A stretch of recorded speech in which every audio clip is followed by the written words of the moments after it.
ಪದ್ದು ಅಕ್ಕ ನೀನು ಆಸ್ತಿ ಬರ್ಕೊಡ್ಬೇಡ ಅಂತ ಹೇಳ್ತೀಯ. ನಾನೇನಾರು ಆಸ್ತಿ ಬರ್ಕೊಡ್ಲಿಲ್ಲ ಅಂದರೆ ನನ್ನ ಸಾಯಿಸ್ಬಿಟ್ಟು ಆ ಆಸ್ತಿನೆಲ್ಲ ಬರ್ಸ್ಕೋಬೇಕು ಅಂತ ಹೇಳ್ಬಿಟ್ಟು ಪ್ಲಾನ್ ಮಾಡೋನೆ. ನಾನಿರೋದು ಒಬ್ಬಳೇನೆಯ, ನಾನು ತಾನೇ ಏನು ಅಂತ ಮಾಡಲಿ. ನೀನೇ ಯೋಚನೆ ಮಾಡು, ನನ್ನ ಕೈಲಿ ಏನು ಮಾಡೋಕ್ಕಾಯ್ತದೆ, ನೀನೇ ಯೋಚನೆ ಮಾಡು. ಒಂದು ಕಡೆ ಪ್ರಾಣ ತೆಗಿತಾನೆ ಅಂತ ಭಯ, ಇನ್ನೊಂದು ಕಡೆ ನೋಡಿದ್ರೆ ನನಗಂತೂ ಮಕ್ಕಳು ಅನಾಥರ ಆಗ್ಬಿಡ್ತಾರಲ್ಲ ನನ್ನ ಮಗ ಅಂತೇಳ್ಬಿಟ್ಟು ಭಯ. ಏನು ಮಾಡೋಕ್ಕೂ ನನಗಂತೂ ಧೈರ್ಯನೇ ಇಲ್ಲ. ಲಾಯರನ್ನು ಬೇರೆ ಬರೋಕ್ಕೆ ಹೇಳ್ಬಿಟ್ಟಿದ್ದೀನಿ. ಲಾಯರ್ ಬೇರೆ ಬರ್ತಾರೆ ಇವಾಗ. ಲಾಯರ್ ಬಂದು ಹೀಗೆಲ್ಲ ನನ್ನ ಗಂಡನ ಹೆಸ್ರಿಗೆ ಆಸ್ತಿ ಬರ್ಸ್ಕೊಡ್ಬೇಕು. ನಾನು ಅವನು ಇನ್ನೊಬ್ರು ಯಾರೋ ಸೇರ್ಕೊಂಡು ಮಾತಾಡ್ತಿರೋದನ್ನ ರಾತ್ರಿ ಕೇಳಿಸ್ಕೊಂಡಿವ್ನಿ. ಅವಳು ಬರ್ಕೊಡ್ಲಿಲ್ಲ ಅಂದ್ರೆ ಹಂಗೆ ಮಾಡ್ತೀನಿ ಹಿಂಗೆ ಮಾಡ್ತೀನಿ ಅಂತ ಹೇಳ್ಬಿಟ್ಟು ಇದು ಮಾಡ್ತಾವ್ರೆ. ಅದಕ್ಕೆ ನಾನು ಇಷ್ಟೊಂದೆಲ್ಲ ಎದ್ರಕೊಂಡು ಗಡಗಡ ನಡಿಕೊಂಡು ನನ್ನ ಗಂಡನಿಗೆ ಬರ್ಕೊಡ್ಬೇಕು ಅಂತ ಇದು ಮಾಡ್ತಿರೋದು ಕಣಕ್ಕ. ಮನೆನಾಗೆ ಮಾತಾಡೋಕ್ಕಾಗಿಲ್ಲ ಕಣಕ್ಕ, ಮನೆನಾಗ ಮಾತಾಡೋಕ್ಕಾಗಿಲ್ಲ. ಎತ್ ನೋಡ್ರು ನನ್ನ ಗಂಡನೇನೇ ಇತ್ತಾನೆ, ಏನು ಮಾಡಲಿ. ಅಯ್ಯೋ ಸಾವುಕಾರ ಕಾಳ್ ನನ್ನ ಮಗ ಹಿಂಗೆಲ್ಲನೂ ಮಾಡಬೇಕು ಅಂತ ಇದು ಮಾಡೋನೇನು. ಅವತ್ತು ಶಾರ್ದಿನ ಕಿಡ್ನಾಪ್ ಮಾಡಿದ್ನಲ್ಲ, ಹಂಗೇನಿಯ ನನ್ನನ್ನೇ ಕಿಡ್ನಾಪ್ ಮಾಡಿಬಿಟ್ಟು ಹಂಗೇನಿಯ ನನ್ನನ್ನೇ ಸಾಯಿಸ್ಬಿಟ್ಟು ಆಸ್ತಿ ಎಲ್ಲ ಬರ್ಸ್ಕೊಬಿಟ್ಟು ಮಗನೆಲ್ಲ ಬೀದಿಗೆ ತಳ್ಬಿಡ್ತಾರೆ ಕಣಕ್ಕ. ಅದಕ್ಕೆ ನಾನು ಇಷ್ಟೆಲ್ಲ ಒದ್ದಾಡ್ತಿರೋದು. ನೀನೇನು ಯೋಚನೆ ಮಾಡಬೇಡ, ಲಾಯರ್ ಬಂದ್ರೇನು ಇದೇ ದಾರಿನಾಗೆ ನೀನು ಬತ್ತೀನಿ ಅಂತ ಹೇಳೋರೆ. ಅದಕ್ಕೆ ಮಂತ ಕರ್ಕೊಂಡು ಹೋಗೋನಿ ಅಂತ ಹೇಳ್ಬಿಟ್ಟು ಬಂದೀವ್ನಿ. ನೀ ಇಲ್ಲೇ ಇದ್ದಲ್ಲ, ಅದಕ್ಕೆ ನನ್ನ ಕಷ್ಟ ಎಲ್ಲ ಹೇಳ್ಕೊಂತ ಇವ್ನಿ. ಅಲ್ಲ, ನಮ್ಮ ಮನೆಗಿರೋ ಮಗಳೂ ಇವ್ರ ಮಕ್ಕಳೇ ತಾನೆ. ಇವ್ರ ಮಗಳು ಅಂದಮೇಲೆ ಅವಳಿಗೂ ಆಸ್ತಿ ಸೇರ್ಬೇಕು ತಾನೆ. ನಾನಂತೂ ಆಸ್ತಿ ಹೋಗಕ್ಕೆ ಬಿಡೋಕ್ಕಿಲ್ಲ, ನನ್ನ ಮಗಳಿಗೂ ಸೇರ್ಲೇಬೇಕು ಆಸ್ತಿ. ನನ್ನ ಮಗಳು ಅಂದರೆ ಇವ್ರ ಮಗಳೇ ತಾನೆ. ಪಾಪ ಏನೋ ನ್ಯಾಯ ಮಾಡೈತೆ ಆ ಮಗ. ಸಾಯ್ಸೋಕ್ಕೆ ನೋಡಿದ್ದೆ ಅಲ್ವೇನ್ಲ ಸಾವುಕಾರ. ನಿನಗೆ ಇವಳಿಂದನೇ ನೀನು ಸಾವು ಬರ್ದಿಕ್ಕ. ನಾನಂತೂ ಬಿಡೋಕ್ಕಿಲ್ಲ ಆಸ್ತಿಯ. ಆ ಹೆಣ್ಮಗುಗೂ ಬರಂಗೆ ಬರೆಸ್ತೀನಿ, ನೋಡ್ತಾ ಇರು. ಇವ್ರ ಕಡೆಯಿಂದನೇ ಅದೆಲ್ಲ ಸಾಧ್ಯ. ನೀನೇನು ಯೋಚನೆ ಮಾಡಬೇಡ, ನಾನು ಹೇಳ್ದಂಗೆ ಕೇಳು, ಎಲ್ಲ ಸೊರೈತದೆ.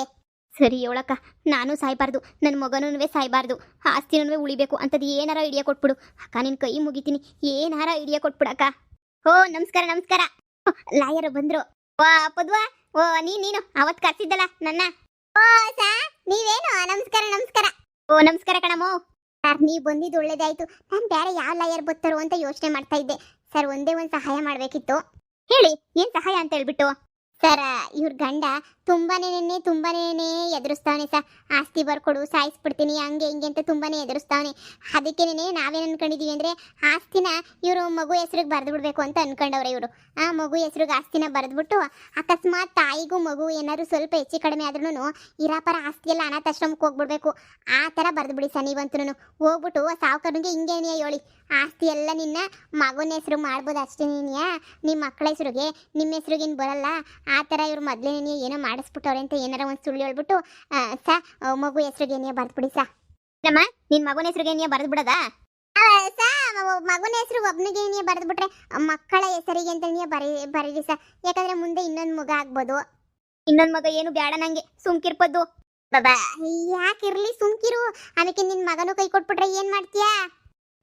ಎಲ್ಲರ ಅಪ್ಪನ ಬುದ್ಧಿನೇ ನೀ ಬಂದ್ಬಿಟ್ರೆ ಏನು ಮಾಡಲಿ? ಅದಕ್ಕೆ ನಾನು ಹೇಳಿದ್ದು. ಈಗ ನನಗೆ ಸದ್ಯಕ್ಕೊಬ್ಬ ಮಗ ಅವನೇ ಸಾ. ಇನ್ನೊಂದು ಮಗಳು ಏನು ಆಗಕ್ಕಿಲ್ಲ. ನನ್ನ ಮಗಳೊಬ್ಳಿದ್ಲು, ಅವಳು ಸತ್ತೋಗ್ಬಿಟ್ಲು ಸಾ. ಆದ್ರೂ ನನ್ನ ಮಕ್ಕಳ ಹೆಸರಿಗೆ ಅಂತ ಹೇಳ್ಬಿಟ್ಟು ಬರೆದ್ಬಿಡಿ ಸಾ. ಏನಾರ ಹೆಚ್ಚು ಕಮ್ಮಿ ಆದರೆ ಆಸ್ತಿ ಎಲ್ಲ ಪೊದ್ದು ಅಕ್ಕ ಹೇಳ್ದಂಗೆ ಅನಾಥಾಶ್ರಮಕ್ಕೆ ಹೋಗಂಗೆ ಅಂತ ಹೇಳ್ಬಿಟ್ಟು ಅವ್ರಿಗೆ ಹೇಳ್ಬಿಡಿ ಸಾ ಒಂದು ಕಿತ. ಅಷ್ಟೇ ತಾನೇ. ಇಂಥ ಎಂತೆಂಥ ಕೇಸ್ನ ಹ್ಯಾಂಡ್ಲ್ ಮಾಡಿದ್ದೀನಿ. ನೀವೆಲ್ಲ ಯಾಕ್ರಮ ಟೆನ್ಷನ್ ತಗೋತೀರಾ?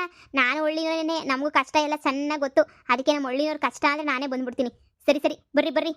ನೋಡು ರೋಜಾ, ಇನ್ನೇನು ಹೆದರ್ಕೋಬೇಡ. ಏನು ಪ್ರಾಣಕ್ಕೂ ಏನೂ ಆಗಲ್ಲ, ಆಸ್ತಿಗೂ ಏನೂ ಆಗಲ್ಲ. ಹೋಗು, ತಲೆ ಉಪಯೋಗಿಸ್ಬೇಕು. ತಲೆ ಬಿಟ್ಬಿಟ್ಟು ಬೇರೆ ಏನೋ ಉಪಯೋಗಿಸೋಕೋದ್ರೆ ಹಿಂಗೆ ಆಗೋದು. ಹೋಗಿ ಸುಮ್ಕೆ ಲಾಯರ್ನ ಕರ್ಕೊಂಡು ಮಂತಕ್ಕೆ. ಆ ಸಾವುಕಾರಂಗೆ ಸರಿಯಾಗಿ ಒಂದು ಗತಿ ಆಯ್ತದೆ. ಅವನಿಗಂತೂ ಎಲ್ಲೂ ಉಳ್ಬಳಕಿಲ್ಲ. ಮಕ್ಕಳ ಹೆಸರ್ನಾಗ ಆಸ್ತಿ ಇರ್ತದಲ್ಲ, ಇನ್ನು ಮಗನೂ ಸಂದಾಕ್ ನೋಡ್ಕೊತಾನೆ. ಹೋಗಿ ಸುಮ್ಕೆನೇನಿಯ. ಹಾಂ, ಸರಿಯಾದ ಪ್ಲಾನ್ ಏನಿಯ ಕೊಟ್ಟೆ ನೀನು. ಸರಿ ಆಯಿತು, ಈಗ ಸ್ವಲ್ಪ ಧೈರ್ಯ ಬಂತು. ನಾನು ನನ್ನ ಮಗ ಸಂದಾಕಿತ್ತೀವಿ ಅಂತ ಧೈರ್ಯ ಬಂತು. ಆಯಿತು ಪದ್ದು, ಹೋಯ್ತೀನಿ. ಸರಿ ಒಳ್ಳೇದಾಗಲಿ. ನನ್ನ ಮಗಳ ಹೆಸ್ರಿಗೂ ಆಸ್ತಿ ಬಂದೇ ಬರಬೇಕು. ಅದ್ಯಾಕೆ ನನ್ನ ಮಗಳ ಹೆಸ್ರಿಗೆ ಆಸ್ತಿ ಬರೋಕ್ಕಿಲ್ಲ? ನನ್ನ ಆಸ್ತಿ 10 ರೂಪಾಯಿ ಬರಲಿಲ್ಲ ಅಂದ್ರೂ ಸುಮ್ಮನೆ ಬಿಡೋಕ್ಕಿಲ್ಲ. ನನ್ನ ಮಗಳ ಹೆಸ್ರಿಗೂ ಬರಬೇಕು. ಸಾವುಕಾರ ನನ್ನ ಮಗನೇ, ಹೆಣ್ಮಗು ನೀನು ಸಾಯ್ಸಕ್ಕೆ ಹೇಳ್ತೀಯಾ? ಆ ಹೆಣ್ಮಗ ನಿನಗೆ ಏನು ಮಾಡ್ತದೆ ಅಂತ ನೋಡ್ತಾ ಇರು. ಎಳೆ ಮಗ ಕಣ್ಲ, ಎಳೆ ಮಗ ಅಂತ ನೋಡಿದಂಗೆ ಸಾಯ್ಸಕ್ಕೆ ನೋಡ್ತೀಯಲ್ಲ ನೀನು. ಇನ್ನು ಅಂತ ನನ್ನ ಮಗ ಇರಬೇಡ. ಅಯ್ಯೋ, ನನ್ನ ಆದ್ನಿ ಗಂಡಂಗೆ ಸಹಾಯ ಮಾಡ್ತೀನಿ ಅಂತ ಹೇಳ್ಬಿಟ್ಟು ಈ ಕಡೆನೂ ಹೋಯ್ತಿಲ್ಲ, ಆ ಕಡೆನೂ ಹೋಯ್ತಿಲ್ಲ. ಒಳ್ಳೆ ಕತೆ ಆಯ್ತಲ್ಲಪ್ಪ ಇವಾಗ. ಇವತ್ತು ಆಸ್ತಿ ಎಲ್ಲ ನನಗೆ ಆಯ್ತದೆ. ನಾನು ಹೆಂಡ್ತಿಗೆ ನೈಸ್ ಮಾಡಿ ಹಂಗೆ ಹಿಂಗೆ ಮಾಡಿ ಆಸ್ತಿ ಎಲ್ಲ ನನ್ನ ಹೆಸ್ರಿಗೆ ಬರಂಗೆ ಮಾಡ್ಕೊಂಬಿಡ್ತೀನಿ. ಆಮೇಲೆ ನೋಡ್ತಾ ಇರು, ಈ ಸಾವುಕಾರಂದೇ ಅವ. ಊರಾಗಿರೋರು ಯಾವನು ಏನು ಮಾತಾಡಂಗವನಿ, ಯಾವನ ಕೈಲೂ ಏನು ಮಾತಾಡೋಕ್ಕಾಗಿಲ್ಲ. ಈ ಸಾವುಕಾರ ಮನ್ಸು ಮಾಡಿದ್ರೆ ಏನು ಬೇಕಾದರೂ ಮಾಡ್ತೇನೆ ಅಂತ ಪ್ರೂವ್ ಮಾಡಿಬಿಟ್ಟೆ ನಾನಂತೂ. ನಾನು ರೀ ಬಂದ ಎಲ್ಲಿ ಲಾಯರ್ನ ಕರ್ಕೊಂಬಿಟ್ಟು ಬರ್ತೀನಿ ಅಂತ ಹೇಳ್ತಾ ಇದ್ದೆ. ಅವರು ಬಂದವ್ರೆ. ಹಾ ಸರಿ ಸರಿ, ಕರಿ ಕರಿ ಬೇಗ. ಆಗಳಿ ಬಂದವ್ರೆ ಸರ್, ಬನ್ನಿ ಬನ್ನಿ.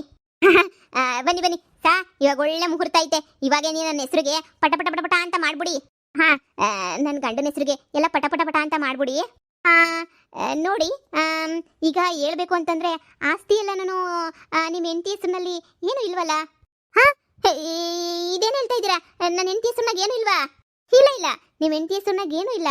ಇದರಲ್ಲಿ ಏನು ಬರ್ದಿದ್ದಾರೆ ಅಂತ ಹೇಳಿದ್ರೆ, ಇದರಲ್ಲಿ ನಿಮ್ಮ ಆಸ್ತಿ ಎಲ್ಲ ನಾನು ಮಕ್ಕಳ ಹೆಸರಿಗೆ ಅಂತ ಹೇಳ್ಬಿಟ್ಟು ಬರ್ದವ್ರೆ.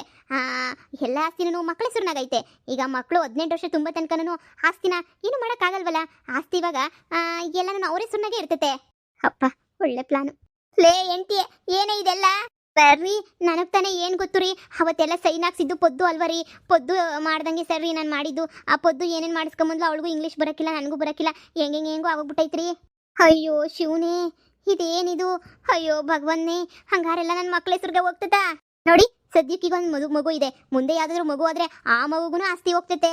ಅಯ್ಯೋ ಹೌದು, ಅಷ್ಟೇ ಅಲ್ಲ, ಮಗುಗೆ ಹಾಗೆ ತಾಯಿಗೆ ಏನಾದರೂ ಸ್ವಲ್ಪ ಹೆಚ್ಚು ಕಮ್ಮಿ ಆದ್ರೂ ಆಸ್ತಿ ಎಲ್ಲನೂ ಅನಾಥಾಶ್ರಮಕ್ಕೆ ಹೋಗ್ಬೇಕು ಅಂತ ಹೇಳ್ಬಿಟ್ಟು ಇದ್ರಲ್ಲಿ ಬರ್ದಿದೆ ನೋಡಿ. ಮಕ್ಕಳಿರೋ ತನಕ ನಿಮಗೆ ಆಸ್ತಿ ಎಲ್ಲ ನಿಮ್ಮ ಕೈ ಸೇರುತ್ತೆ.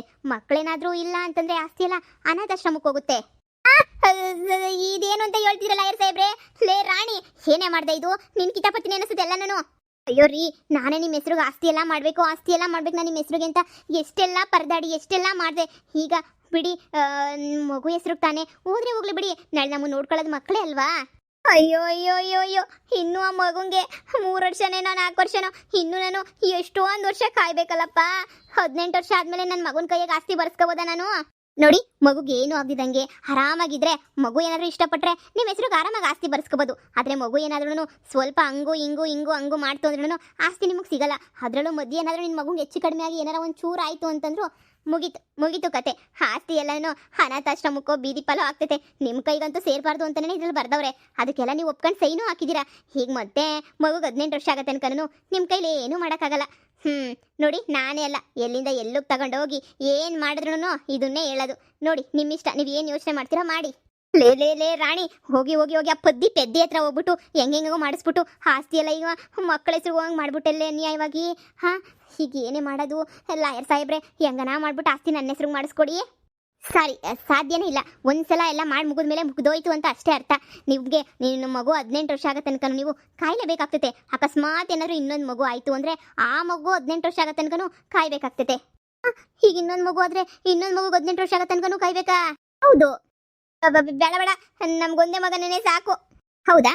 ಹಂಗಾದ್ರೆ 18 ವರ್ಷ ಆಗೋ ತನಕನೂ ಕಾಯಿರಿ. ನಿಮಗೆ ಬೇರೆ ದಾರಿನೇ ಇಲ್ಲ. 18 ವರ್ಷ ಆಗೋ ತನಕ ಕಾಯ್ತಾನೇ ಇರಬೇಕು ನೀವಂತನೂ. ತುಂಬ ಚೆನ್ನಾಗಿ ಬರ್ಸಿದ್ದಾರೆ ಯಾರು ನೋಡಿ. ನಿಮ್ಮ ಮಕ್ಳಿಗೂ ಹೆಂಡತಿಗೂ ಏನು ಹೆಚ್ಚು ಕಡಿಮೆ ಆಗಿಲ್ಲ. ಯಾರಿಗಾದ್ರೂ ಏನಾದರೂ ಹೆಚ್ಚು ಕಮ್ಮಿ ಆದರೆ ನೀವು ಬೀದಿಗೆ ಬೀಳ್ತೀರಾ. ಆಸ್ತಿ ಎಲ್ಲ ಅನಾಥಾಶ್ರಮದ ಪಾಲಾಗ್ತದೆ. ಸರಿನಾ? ತುಂಬ ಚೆನ್ನಾಗಿ ನೋಡ್ಕೊಳ್ಳಿ. ಆದ್ರೂ ನಿಮ್ಮ ಮಗುನ ಚೆನ್ನಾಗಿ ನೋಡ್ಕೊಳ್ಳಿ. ನೀವು ಪ್ರೀತಿಯಿಂದ ನೋಡ್ಕೊಂಡ್ರೆ ತಾನೇ, ನಿಮ್ಮ ಮಗುನ ನೀವು ಪ್ರೀತಿಯಿಂದ ನೋಡ್ಕೊಂಡ್ರೆ ನಾಳೆ ನಿಮಗೆ ತಾನೇ ಆಸ್ತಿ ಸಿಗೋದು. ಇಲ್ಲ ಅಂತಂದರೆ ನೀವು ಚೆನ್ನಾಗಿ ನೋಡ್ಕೊಳ್ಳಿಲ್ಲ ಅಂದರೆ ಆಸ್ತಿ ಕೊಡಲ್ಲ. ಹಾಂ ಹಾಂ, ಹೌದೌದು. ಸರಿ ಆಯಿತು, ತಗೊಳ್ಳಿ ಪತ್ರನ. ನನ್ನ ಫೀಸ್ ಕೊಟ್ಟರೆ ನಾನು ಹೊರಡ್ತೀನಿ. ಹಾಂ ಆಯಿತು ಸರ್, ಆಯಿತು, ಕೊಡ್ತೀನಿ, ಬನ್ನಿ. ಇದೇನಪ್ಪ ಇದು? ಅನ್ಯಾಯ ಆಗೋಗ್ಬಿಡ್ತಲ್ಲ, ಅನ್ಯಾಯನೇ ಆಗೋಗ್ಬಿಡ್ತಲ್ಲ ನನಗೆ. ನನ್ನ ಮಗ ಹಿಂಗೆಲ್ಲ ಮಾಡಿಸ್ಕೊಟ್ಟ. ಆ ಪೆದ್ದಿ ಹೆಂಗೆ ಸಿಕ್ರಂಗೆ ಪುತ್ರ ಬರ್ಸಿಕ್ಬಿಟ್ಟವಳಲ್ಲ. ನನ್ನನ್ನು ಬುಡ ಸಮೇತ ಕಿತ್ತಾಗಬೇಕು ಅಂತಲೇ ನೀ ಇಂಥ ಕೆಲಸ ಮಾಡಿದ್ಲ ಏನು? ಆ ಮನೆಯಲ್ಲಿ ಬೇಕಂತಲೇ ನೀ ಕೆಲಸ ಮಾಡಿರ್ತಾಳೆ ಅಂತ ಅನ್ನಿಸ್ತದೆ. ಇವತ್ತಿಂದ ಆಸ್ತಿ ನಂದು ಅಂತ ಎಂಥ ಖುಷಿಯಾಗಿದ್ದೆ.